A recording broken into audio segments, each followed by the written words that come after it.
Lewis here, and this is the PS Game Zone. And today's video is I'm going to compare. This is going to be a comparison video. Since 2009, last year's E3, the announcement of the PlayStation Move. People wondered what it's going to be like. What is it going to do? What's inside of it? How it's going to work? Whatnot. There was a couple demos. It was okay. Just basically just to announce it. This year's E3 gave some more demos, like Resident Evil. Yeah, they gave Resident Evil and SOCOM 4 as tech demos. I don't think they did anything else. I'm not sure. I didn't watch the whole thing. But and then a lot of people were like, oh, the Move, it's a ripoff, it's this, it's that. Well, you know what? I mean, the Move, ripoff, whatever. Today I'm going to compare the two.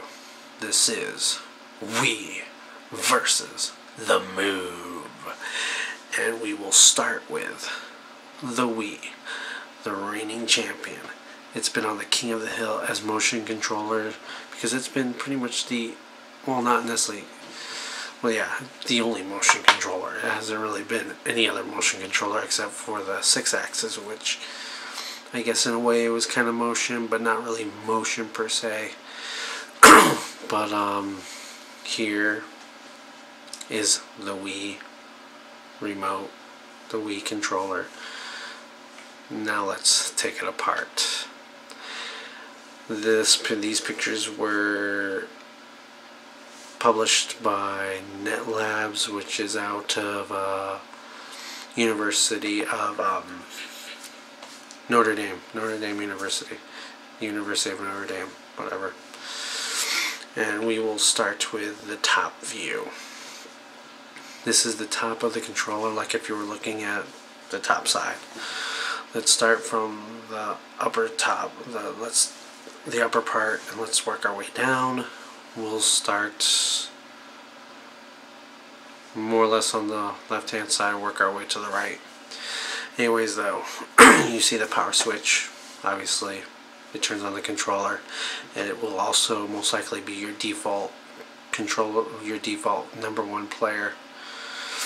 The left switch, down switch, right switch, up switch, it would be your up, right, down, your D-pad. Now, like if you were playing a game like Nintendo Wii Mario, you'd use a controller, horizontal, drop down, left, right, whatever. Your A switch isn't normal necessarily your typical A button. It will kind of synchronize the controller to the Wii and so forth. You have your 3-axis accelerometer. This will tell the Wii what direction it's pointing in. Up, down, left, right. That's where you get your motion. It tells the Wii what it's kind of doing. The minus switch, minus button, various depending on what game, where it goes back. Like if you were on the home page, home screen, it would go back from what I remember, as well as the plus switch, I guess. You have the speaker, which gives various sounds depending on the game. Like if you were playing a baseball game, you would hear the hitting sound of the bat to the ball. Next, at the bottom is the blue LED lights. This displays what player you are. 1, 2, 3, 4. Nothing big. Your home switch, or your home button, basically brings up the menu either to go home, to quit the game and so forth, or checks on the controller battery and so forth, what's on, what's not on. Switch 1 and 2 would be kind of like what the old Nintendo controller was, your B button, your A button, So like if you're playing Wii Mario and you're playing it horizontally, that's what it'll be. Your jump button, your run button, and so forth. Okay, so with that said, the 6-axis, the 3-axis accelerometer is what basically tells the system what it's doing, the motion stuff. X, Y, Z. Not much to it. Doesn't really give much in the way of depth. It doesn't really, I don't believe, from what I've seen and what I played, it doesn't give much in the way of depth and so forth. Whatever. It doesn't really, I don't feel that it's necessarily totally full free motion.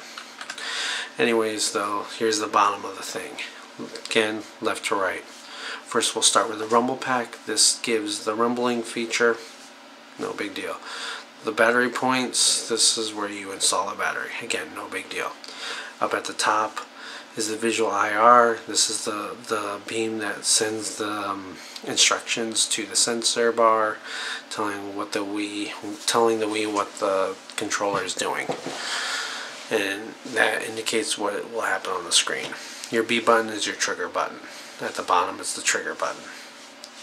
The Bluetooth also helps, it pushes the information to the IR. It also sends the information to the Wii itself and what it's doing. Not a big deal. It's a communication device. The connect switch is where you would connect the controller to the Wii. The 6-pin expansion plug, I think I got that right with the connect switch.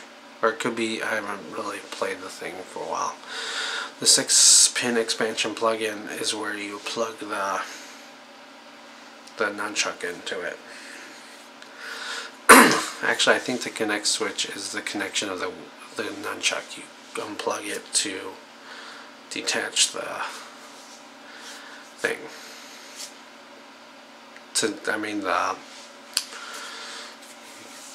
The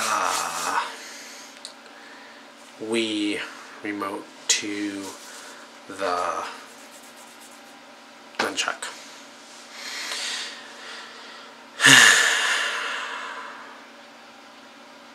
Anyways, that's what the Wii remote is all about. I don't feel as full motion as they say it does.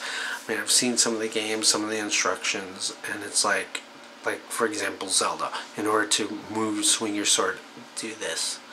Or like the batting game on the Wii Sports. You do this, which I understand.